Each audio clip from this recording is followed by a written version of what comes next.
cleaning mindfully became this beautiful practice of slowing down. And weirdly, my apartment has never been cleaner.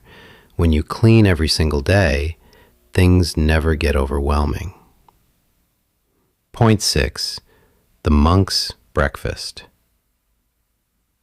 Japanese monks eat a meal called shojin ryori, simple, plant-based food eaten in complete silence. A traditional monk breakfast is incredibly simple. A bowl of rice, miso soup, pickled vegetables, and maybe some tofu. That's it. No scrolling Instagram, no emails, no distractions. Just you and your food. They practice something called oryoki, a ritualized way of eating where every movement is deliberate. You hold your bowl with both hands, chew slowly, and taste every single bite. When I started eating breakfast in silence, really tasting my food, I realized I'd been unconsciously eating for years. I couldn't even tell you what I had for breakfast yesterday before this challenge, but this simple rice and miso soup, eaten with full attention, it became the most satisfying meal of my day. Point 7.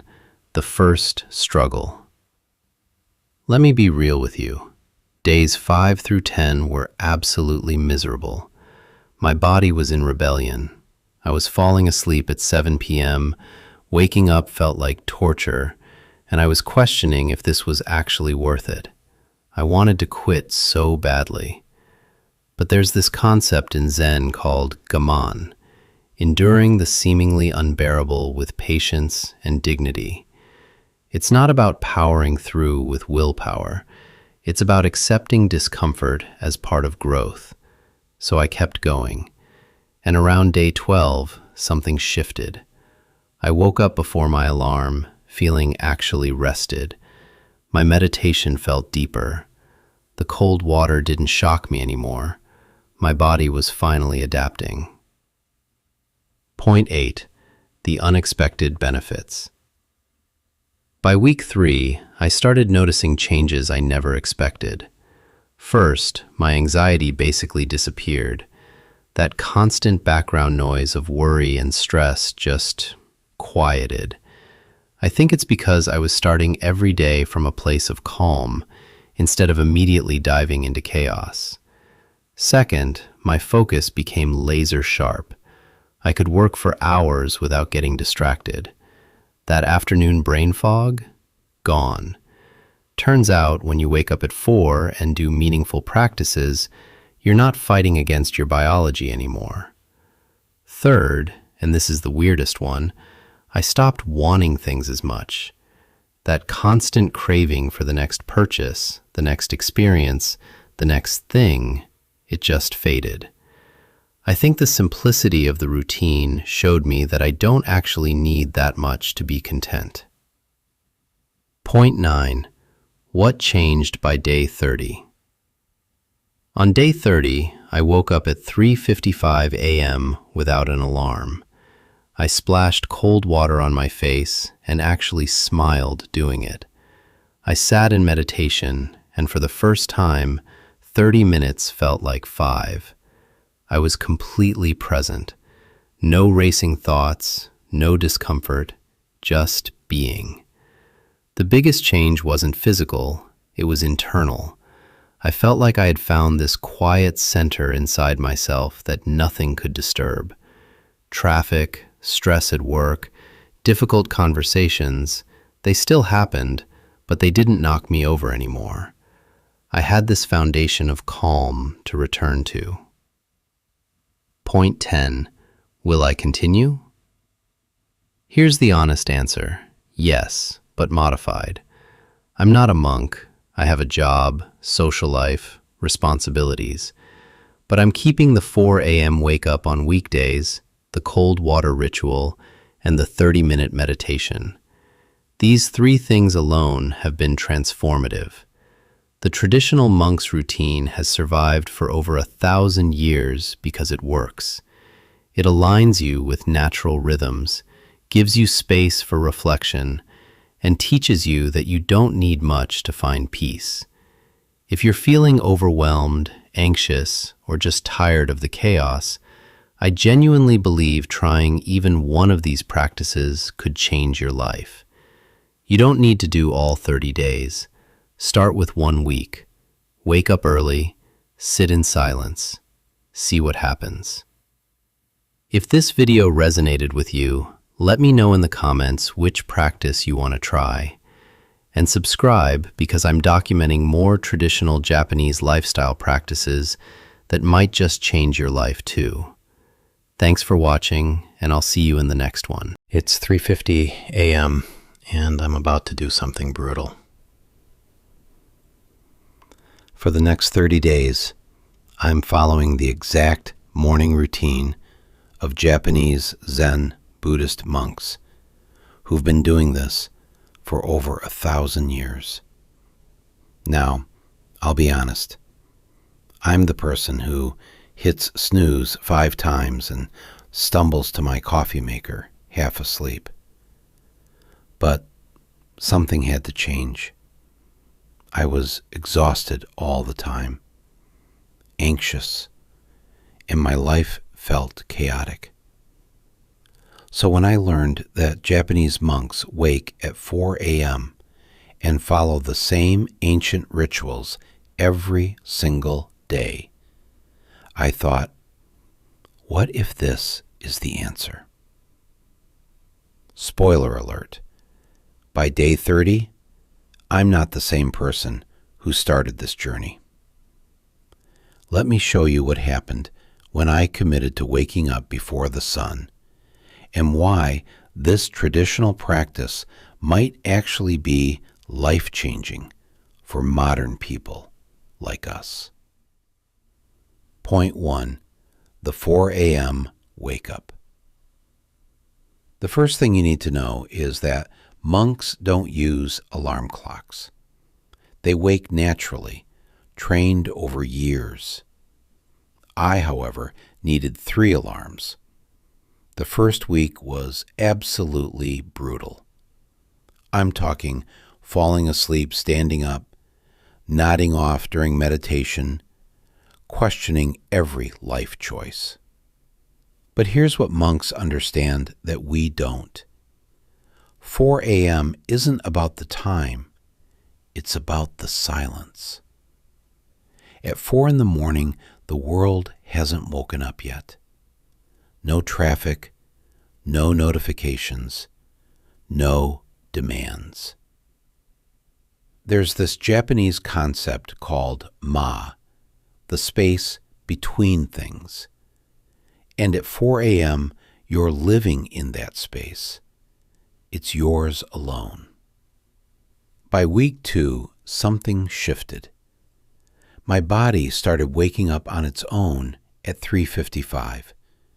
No alarm needed. It was like my circadian rhythm was finally syncing with nature. Point 2. The cold water ritual. After waking, monks immediately splash their face with cold water. Not warm, not lukewarm, freezing cold. The purpose isn't to wake you up, though it definitely does that. It's a practice called misogi, purification. You're washing away yesterday's attachments and entering today with a clean slate. I'm not going to lie. The first time I dunked my face in ice-cold water at 4 in the morning, I literally gasped out loud. But within seconds, there's this incredible clarity. Your mind becomes sharp, alert, present. Japanese monks have done this for centuries because cold exposure triggers something ancient in our nervous system. It forces you into the now. No more grogginess, no more mental fog. Just pure, crystalline awareness. Point 3. Zazen meditation. After the cold water, monks sit in Zazen meditation for 30 to 40 minutes. This isn't guided meditation or apps with soothing voices. It's just you, sitting, breathing, watching your thoughts like clouds passing by.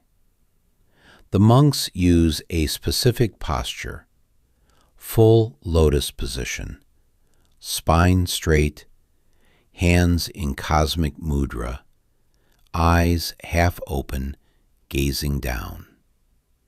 For someone who's never meditated seriously, this was the hardest part.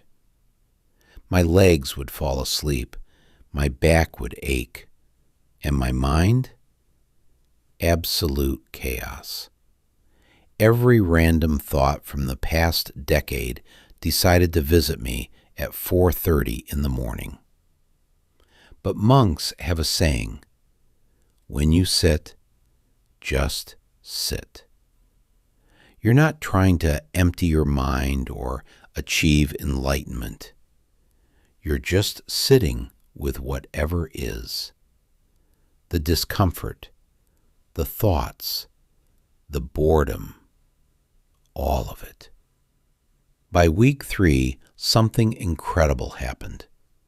The meditation became the best part of my day.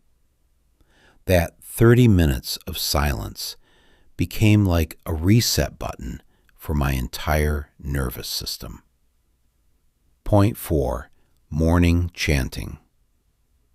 After meditation, monks chant sutras. These are ancient Buddhist texts recited in a specific rhythmic pattern. Now, I don't live in a monastery, so I adapted this. I chose one simple sutra, the Heart Sutra, and learned to chant it in Japanese. It took me a week just to learn the pronunciation. But something about using your voice first thing in the morning is powerful. The vibration of chanting does something physical. You can feel it in your chest, your throat, your head. It's like an internal massage that wakes up your entire body from the inside. Scientists have actually studied this. Chanting activates the vagus nerve, which regulates your stress response. It literally calms your nervous system before the day even begins. Point 5. Temple cleaning. Monks spend the next hour in samu, working meditation. This means cleaning the temple with complete presence and attention. They're not just cleaning to make things tidy. Every sweep of the broom, every wipe of the cloth is done with full awareness. It's meditation in motion. I applied this by cleaning my apartment every morning after chanting. At first, I thought, this is such a waste of time. I could be checking emails or being productive. But that's exactly the point. In our modern world, we're always rushing to the next thing. We never just do one thing with our full attention.